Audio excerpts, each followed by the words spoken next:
గ్రంథం గురుమిత్ర journey to ఇక్సట్లాన్ don yuan. మన చుట్టూ ఉన్న ప్రపంచం నుంచి పునరుద్ధరింపబడిన ధృవీకరణలు. ఫస్ట్ పాఠం. మొక్కల గురించి మీకు చాలా ఎక్కువ విషయాలు తెలుసునని నాకు అర్థమయ్యింది సార్. నా ఎదురుగా ఉన్న ముసలి భారతీయుడితో నేను చెప్పాను. నా స్నేహితుడు మమ్మల్ని ఇద్దరినీ కలిపి అక్కడి నుంచి వెళ్ళిపోయాడు. అయితే మేమిద్దరం ఒకరికి ఒకరం పరిచయం చేసుకున్నాం. ఆ ముసలతను, అతని పేరు యువాన్ మాథ్యూస్ అని చెప్పాడు నాకు. ఆ విషయాలు నీకు నీ స్నేహితుడు చెప్పాడా? మామూలుగా అతను అడిగాడు. అవును, నా స్నేహితుడు చెప్పాడు.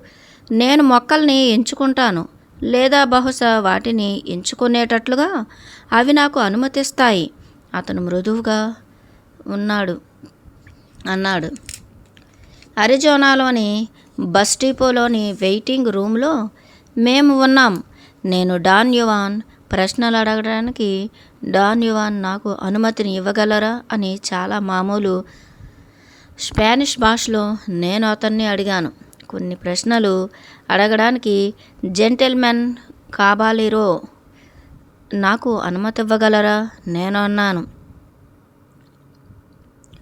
కాబాలిరో అనే పదం కాబాలో అనే మాట నుంచి తీసుకోబడింది. గుర్రం అసలు అర్థం అశ్వికుడు లేదా గుర్రం పైన ఒక గొప్ప మనిషి అని. తెలుసుకోవాలనే కోరిక గలవాడిగా డాన్ యువాన్ నా వైపు చూశాడు. నేను గుర్రం లేనటువంటి అశ్వికుణ్ణి. పెద్ద నవ్వుతో అతను అన్నాడు. తరువాత నేను నీకు చెప్పాను, నా పేరు యువాన్ మాథ్యూస్ను అని అతను అన్నాడు.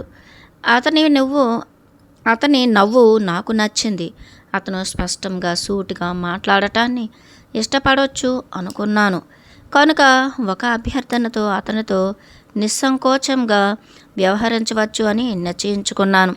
ఔషధ మొక్కల్ని అధ్యయనం చేయటం మరి వాటిని సేకరించటం అన్నది నాకు ఇష్టం అని అతనితో చెప్పాను. ఏదైతే నేను లాస్ ఏంజల్స్ విశ్వవిద్యాలయంలో ఎక్కువగా అధ్యయనం చేశానో ఆ పియూట్ విభ్రమ కాక్టస్కి సంబంధించిన ఉపయోగాలను తెలుసుకోవాలనే ప్రత్యేకమైన ఇష్టం నాది అని చెప్పాను. నా ప్రతిపాదన చాలా గంభీరంగా ఉందని నేను అనుకున్నాను. నేను ఎటువంటి తొందరపాటు లేకుండా మరి నేను నమ్మగలిగే విధంగా ఖచ్చితంగా చెప్పాను. ఆ ముసలతను తలను మెట్లుగా అటు ఇటు ఊపాడు. అయితే నేను అతని నిశ్శబ్దం చేత ప్రోత్సహింపబడి మనం ఇద్దరం కలిసి పియూటు గురించి మాట్లాడుకోవటం అన్నది మనం ఇద్దరికీ లాభదాయకమైనది అనే మాటను కూడా జోడించాను. ఆ సమయం వెంటనే అతను తలను పైకెత్తి సరాసరి నా కళ్ళలోకి చూశాడు. అది ఒక బలీయమైన చూపు అయినప్పటికీ ఏ రకంగానూ అది దాష్టికమైన లేదా సంభ్రమాన్ని కలిగించేది కాదు. అది ఎటువంటి చూపు అంటే అది నా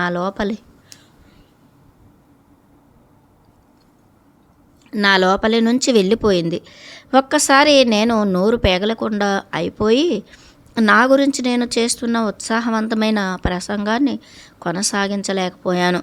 మా కలయికకు సంబంధించి అదే చివరి ముగింపు. అయితే నాకు ఆశ కలిగించే ఒక విషయం చెప్పి అతను వెళ్ళిపోయాడు. ఏదో ఒకరోజు బహుశా అతని ఇంటి దగ్గర కలుసుకోమని అతను చెప్పాడు. నాకు ఇటువంటి బోలెడన్ని అనుభవాలు ఉన్నాయి కనుక ఆ సంఘటనకు సంబంధించిన ప్రత్యేకతను ఏదో రకంగా తట్టుకునేటట్లుగా చేశాయి. తప్పితే డాన్ యువాన్ చూపుకు సంబంధించిన ప్రభావాన్ని అంచనా వేయగలగటం కష్టం. నేను మానవ పరిణామ శాస్త్రం మొదలుపెట్టిన డాన్ యువాన్ని కలిసినప్పుడు అప్పటికే నేను వాటి గురించి తెలుసుకునే విషయంలో నిపుణుడిని. చాలా సంవత్సరాల క్రితమే నేను మా ఇంటిని వదిలిపెట్టేశాను. అయితే దాని అర్థం నాకు తెలిసినంతవరకు నా గురించి నేను జాగ్రత్త తీసుకోగలిగే సామర్థ్యం కలిగి ఉన్నాను అని. ఎప్పుడైతే నేను ఎదురు దెబ్బ తింటానో సాధారణంగా నా దారిని నేను సమర్థించుకోగలను లేదా అనుకూలంగా నిర్ణయాలు తీసుకుంటాను, వాదిస్తాను, కోపం తెచ్చుకుంటాను. లేదా ఏది విజయవంతం అవ్వకపోతే నేను కూని రాగాలు పెడతాను లేదా ఫిర్యాదులు చేస్తాను. ఇంకో రకంగా చెప్పాలంటే అటువంటి పరిస్థితులలో నేను చేయగలిగేది ఏదో ఒకటి ఎప్పుడూ అక్కడ ఉంటుంది. అయితే ఆ మధ్యాహ్నం చాలా ఖచ్చితంగా, మరి చాలా వేగంగా నా వరవడిని డాన్ యువాన్ ఆపినట్లుగా నా జీవితంలో ఏ మనిషి నన్ను ఆపలేదు. అది నేను నిశ్శబ్దం అవటం అనే విషయానికి సంబంధించినదే కాదు. నా ఆలోచనలో కోపం లేదా నిస్పృహ ఇంకా వ్యక్తమవుతూ ఉన్నప్పటికీ అతనిపై కొంత స్వభావ సిద్ధమైన గౌరవం కారణంగా నా ఎదుటి వ్యక్తితో నేను ఒక్క మాట చెప్పలేని సమయాలు ఉన్నాయి. డాన్ యువాన్ చూపు ఏమైనప్పటికీ నన్ను ఎంతలా ముద్దుబారేటట్లు చేసిందంటే నేను సందర్భానుసారం ఆలోచించలేకపోయాను. ఆ బ్రహ్మాండమైన చూపుతో నేను చాలా ఆసక్తిగా అయ్యి అతని గురించి వెతకటానికి నిర్ణయించుకున్నాను. 6 నెలల వరకు నన్ను నేను సిద్ధం చేసుకున్నాను. ఆ మొదటి మీటింగు తర్వాత అమెరికన్ భారతీయుల పియూట్కి సంబంధించిన ఉపయోగాలు, ప్రత్యేకంగా అక్కడి మైదానాలలో ఉండే భారతీయులకు సంబంధించిన పియూట్ మతారాధన వ్యవస్థ గురించి చదవటం ద్వారా నన్ను నేను సిద్ధం చేసుకున్నాను. నాకు అందుబాటులో ఉన్న ప్రతి విషయంలో నాకు పరిచయం ఏర్పడింది.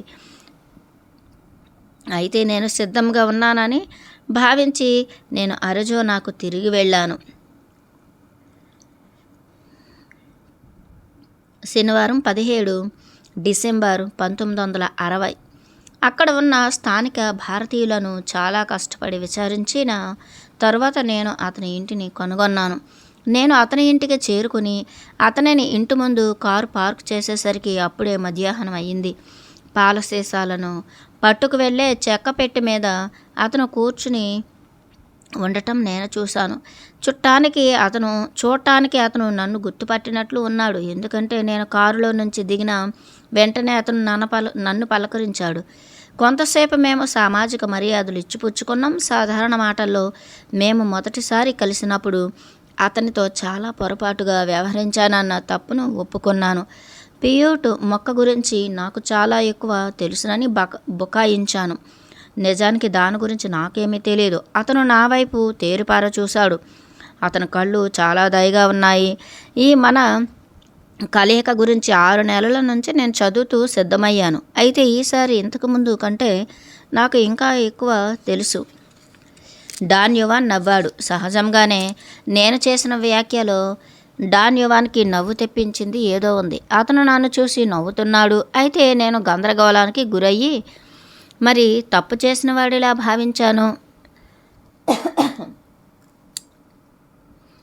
డాన్ యువాన్ నా ఇబ్బందిని స్పష్టంగా గుర్తించి నాకు మంచి ఉద్దేశ్యాలు ఉన్నంత వరకు ఈ కలయిక గురించి నన్ను నేను సిద్ధం చేసుకునే ఎటువంటి దారి లేదని అతను నాకు భరోసా ఇచ్చాడు. అతను చేసిన ఆ వ్యాఖ్యలలో ఏమన్నా గూఢార్థం ఉందేమో అని నేను డాన్ యువాన్ అడగటం సబబుగానే ఉంటుందా అని నేను ఆలోచించాను.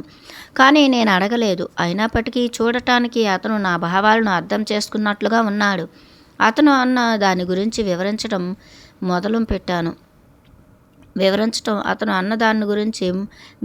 మొదలుపెట్టాడు.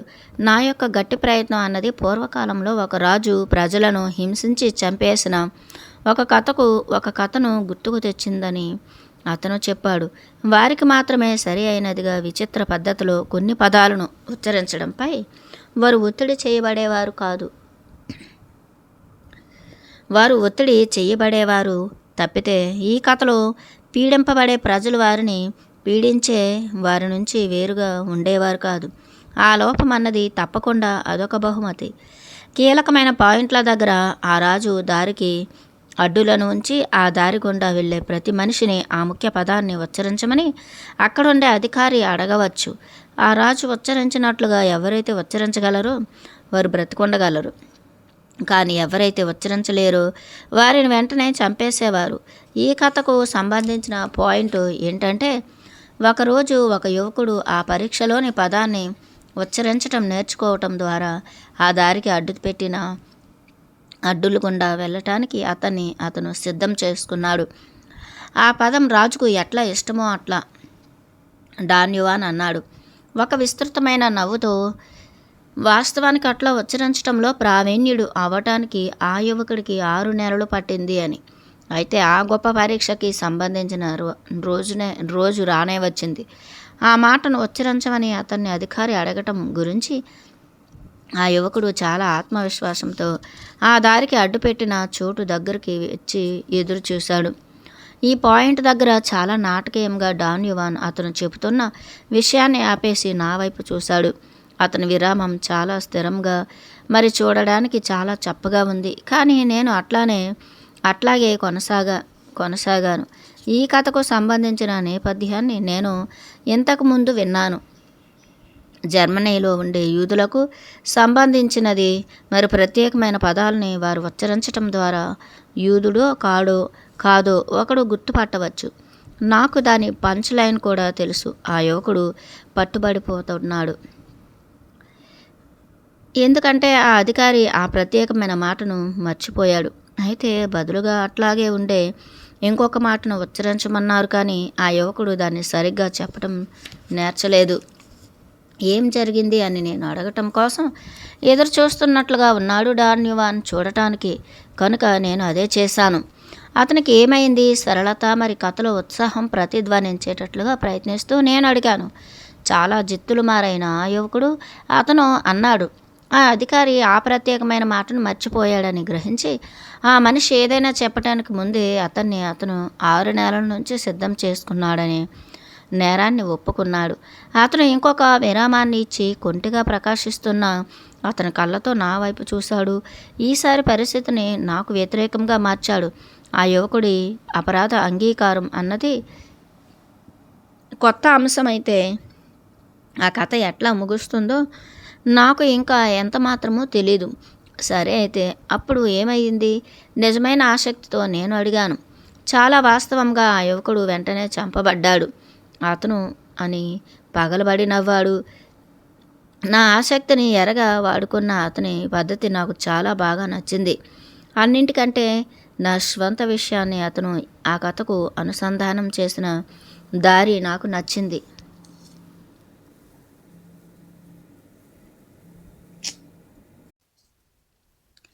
చాలా ఎక్కువగా నడవటం నాకిష్టం అని అతను అన్నాడు. నాకు సమాధానం చెప్పటాన్ని నివారించడానికి ఉద్దేశపూర్వకంగానే అతని సంభాషణకు సంబంధించిన విషయాన్ని మారుస్తున్నాడు అనిపించింది. నేను ఒత్తిడి చేయటంతో అతనితో ప్రతిఘటించదలుచుకోలేదు. ఎడారిలో కాలినడకన ఒక చిన్న ప్రయాణానికి అతనితో పాటు నేను వస్తానా అని అతను అడిగాడు. చాలా ఆత్రంగా ఎడారిలో నడవటాన్ని నేను ప్రేమిస్తాను అని అతనితో చెప్పాను. ఇదేమీ విహారయాత్ర కాదు, హెచ్చరిస్తున్నట్టుగా ఉన్న స్వరంతో అతను అన్నాడు. చాలా సీరియస్గా అతనితో పాటు నాకు పని చేయాలనుందని అతనితో చెప్పాను. సరే, ఔషధ మూలికలకు సంబంధించిన ఉపయోగాలపైన నాకు సమాచారం కావాలి. ఎటువంటి సమాచారమైనా అయితే నా గురించి అతను వెచ్చించే సమయానికి మరి కృషికి అతనికి డబ్బు చెల్లించడానికి నేను సిద్ధంగా ఉన్నానని నేను అన్నాను. మీరు నా గురించి పనిచేస్తుంటారు నేనన్నాను. అయితే నేను మీ కూలీ చెల్లిస్తాను. నువ్వు నాకు ఎంత కూలీ చెల్లిస్తావు?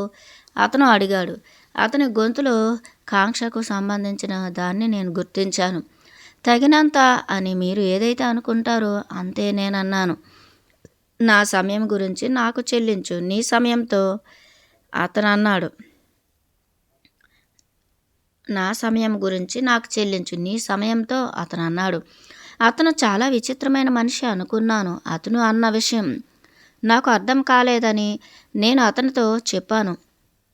మొక్కల గురించి చెప్పటానికి అక్కడేమీ లేదని అతను బదులిచ్చాడు. కనుక నా డబ్బులు తీసుకోవటం అన్నది అతనికి ఆలోచించాల్సిన విషయం కాదన్నాడు. చొచ్చుకుపోయేటట్లుగా అతను నా వైపు చూశాడు. నీ జోబులో నువ్వేం చేస్తున్నావు? ముఖం చిట్లించుకుంటూ అతను అడిగాడు. నీ జేబులో నువ్వేం చేస్తున్నావు?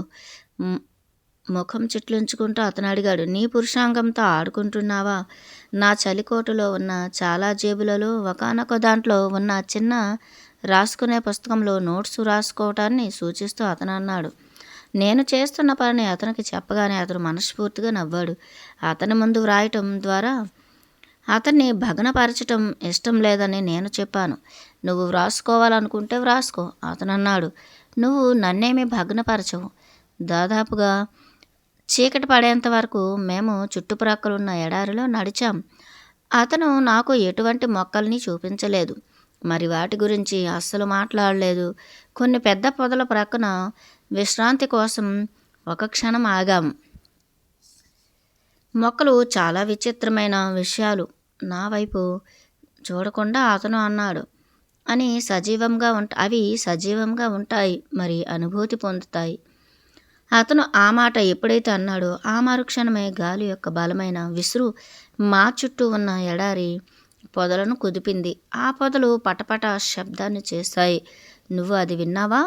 అతని వినికిడికి సహాయం చేస్తున్నట్లుగా అతని కుడి చేతిని చెవి దగ్గర పెట్టుకుని వింటున్నట్లుగా అతను నన్ను అడిగాడు. గాలి మరి ఆకులు నాతో ఒప్పుకుంటున్నాయి. నేను నవ్వాను. మమ్మల్ని ఇద్దరిని కలిపిన నా స్నేహితుడు ఎవరైతే ఉన్నాడో అతను అప్పటికే నాకు చెప్పాడు నన్ను జాగ్రత్తగా ఉండమని. ఎందుకంటే ఆ ముసలి మనిషి చాలా అసాధారణమైనవాడు. ఆకులతో ఒప్పందం అన్నది అతనికి సంబంధించిన ఒకానొక అసాధారణత అని నేను అనుకున్నాను. మేము ఇంకొంచెం దూరం నడిచాము. అయినా కూడా అతను ఎటువంటి మొక్కల్ని నాకు చూపించలేదు. వాటిలో వేటిని అతను సేకరించలేదు. అతను సుకుమారంగా వాటిని ముట్టుకుంటూ పొదల గుండా మామూలుగా నడుస్తున్నాడు. చివరికి అతను ఆగి ఒక రాతి బండపైన కూర్చుని నన్ను విశ్రాంతి తీసుకుని చుట్టూ చూడమన్నాడు. నేను మాట్లాడాలనే ఒత్తిడిలో ఉన్నాను. మొక్కల గురించి చాలా ఎక్కువ తెలుసుకోవటం కావాలి, మరీ ముఖ్యంగా పేయూట్ మొక్క గురించి అని ఇంకొకసారి అతనికి తెలియజేశాను. నగదు బహుమతికి సంబంధించిన లాంటి వాటికి బదులుగా నాకు సమాచారాన్ని అందించేవాడిగా అవ్వమని నేను అతన్ని అభ్యర్థించాను.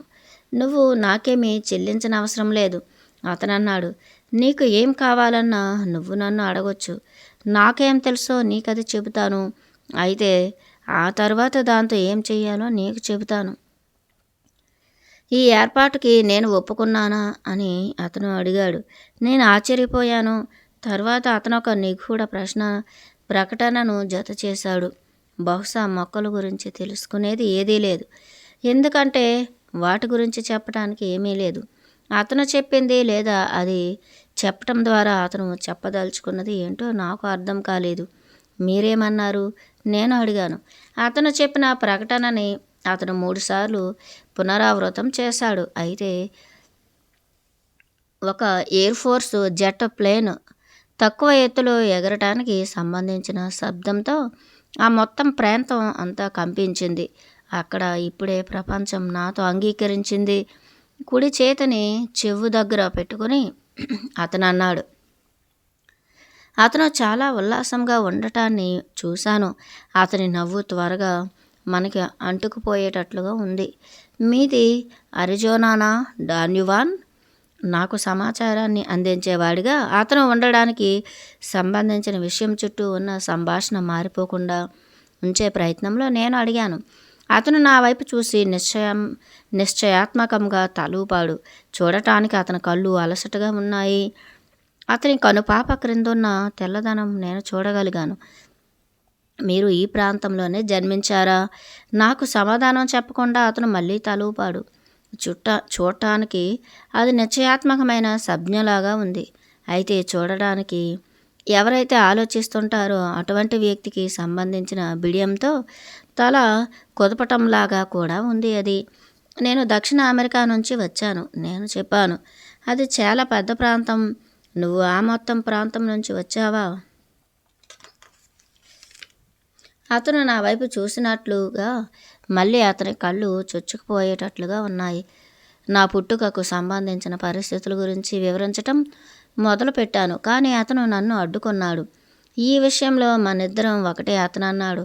ఇప్పుడు నేను ఇక్కడ నివసిస్తున్నాను, కానీ నిజానికి నేను సోనారా నుంచి వచ్చిన యూకీని. అది అలాగా నా అంతట నేను ఎక్కడి నుంచి వచ్చానంటే అతను నేను చెప్పడానికి ముగించనివ్వలేదు. నాకు తెలుసు అతను అన్నాడు. నేను సోనారం నుంచి వచ్చిన యూకీలాగా నువ్వు ఎక్కడి నుంచి అయితే వచ్చావో, నువ్వు ఎవరివో అతనివే నువ్వు. అతని కళ్ళు చాలా కాంతివంతంగా ఉన్నాయి. మరి అతని నవ్వు కలవరపెట్టేటట్లుగా ఉంది. నేను అబద్ధం చెబుతుంటే అతను నన్ను పట్టుకున్నట్లుగా భావించేటట్లు చేశాడు. అతను అపరాధంకి సంబంధించిన విచిత్ర అనుభూతిని నేను అనుభవించాను. నాకు తెలియనిది లేదా నేను చెప్పకూడనిది అనుకున్నది ఏదో అతనికి తెలుసు అన్న భావం కలిగింది నాకు. విచిత్రమైన నా ఇబ్బంది పెరిగింది. దాన్ని అతను గుర్తించి ఉండాలి. ఎందుకంటే అతను లేచి నిలబడి పట్టణంలో రెస్టారెంట్కి వెళ్ళి తినే ఉద్దేశం ఏమైనా నాకు ఉందా అని నన్ను అడిగాడు. తిరిగి అతని ఇంటికి నడుచుకుంటూ వెళ్ళి తర్వాత పట్టణానికి కారు నడపటం నాకు కొంచెం ఉపశమనాన్ని ఇచ్చింది. కానీ నేను పూర్తి రిలాక్స్డ్గా లేను. ఆ సూక్ష్మమైన కారణం వివరింపలేనప్పటికీ ఎందుకో నేను భయపడ్డాను అనిపించింది. ఆ రెస్టారెంట్లో అతనికి ఒక బీరు కొందాం అనుకున్నాను. కనీసం బీరు కాదా అతను ఎప్పుడూ త్రాగడని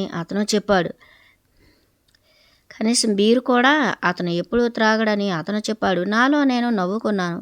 నేను అతన్ని నమ్మలేదు. మమ్మల్ని ఇద్దరిని కలిపిన నా స్నేహితుడు చెప్పాడు. చాలా సమయాల్లో ఆ ముసలి వ్యక్తి ఎప్పుడూ కూడా మత్తులో ఉన్నట్లుగా పిచ్చిగా ఉంటాడని. త్రాగకపోవటం గురించి అతను నాతో అబద్ధం చెప్తుంటే నేను నిజంగా అంతగా నేనేమీ పట్టించుకోను.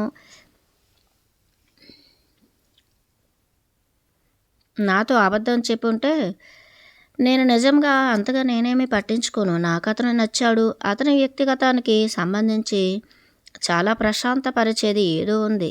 నా మొహం సందేహంతో ఉన్నట్లుగా ఉంది. ఎందుకంటే అతని యవ్వనంలో ఉన్నప్పుడు త్రాగే అలవాటు ఉందని, కానీ ఒకరోజు చాలా మామూలుగా దాన్ని వదిలేశాడని అతను వివరించాడు. ఏ సమయంలో అయినా ఊరికే అలా మనం మన జీవితాల్లో నుంచి దేన్నైనా కూడా తుంచేయవచ్చని జనాలు చాలా కష్టం మీద గ్రహిస్తారు. అతను 2 వేళ్లతో కత్తిరిస్తున్నట్టుగా చూపించాడు. ఎవరైనా కూడా పొగ త్రాగటాన్ని లేదా మద్యం సేవించటాన్ని చాలా సులభంగా ఆపగలరని మీరు అనుకుంటున్నారా? నేను అడిగాను. ఖచ్చితంగా గొప్ప విశ్వాసంతో అతను అన్నాడు. పొగ త్రాగటం మరియు మద్యం సేవించడం అనేది చిన్నవి ఆదాసుల విషయమే కాదు. మనం వాటిని వదిలేయాలంటే అవస్థలు పెద్ద విషయాలే కాదు, చాలా తుచ్చమైన విషయాలు. అందుకే అవస్థలు ఏమీ కాదు. అప్పుడు ఆ క్షణమే కాఫీ పెర్కోలేటరులో మరుగుతున్న నీళ్లు పెద్దగా బుడబుడమనే శబ్దం చేశాయి.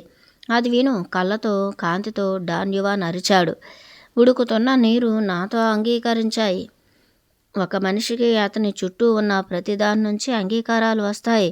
కొంతసేపు విరామం తర్వాత అతను జత చేశాడు. ఆ కీలకమైన క్షణంలో కాఫీ పెర్కోరేటర్ నిజంగా చికాకు పరిచే బుడబుడమనే శబ్దాన్ని చేసింది. అతను పెర్కోరేటర్ వైపు చూసి మృదువుగా అన్నాడు, థ్యాంక్ యూ. మెల్లగా తలూపుతూ తర్వాత పెద్దగా నవ్వాడు. నేనొక్కసారి సర్దుకున్నాను. అతని నవ్వు కొంచెం పెద్దగా ఉంది, కానీ అన్నీ కూడా నిజంగా నాకు వినోదాన్ని కలుగజేశాయి. సమాచారం ఇచ్చేవాడితో నా మొట్టమొదటి నిజమైన సమావేశం అప్పటితో ముగిసింది. రెస్టారెంట్ తలుపు దగ్గర అతను గుడ్ బై చెప్పాడు. నేను కొంతమంది స్నేహితుల్ని కలుసుకోవాలని, అయితే వచ్చే వారం చివరిలో అతన్ని మళ్ళీ కలవాలి అనుకుంటున్నానని అతనితో చెప్పాను. మీరు ఇంట్లో ఎప్పుడుంటారు అని నేను అడిగాను.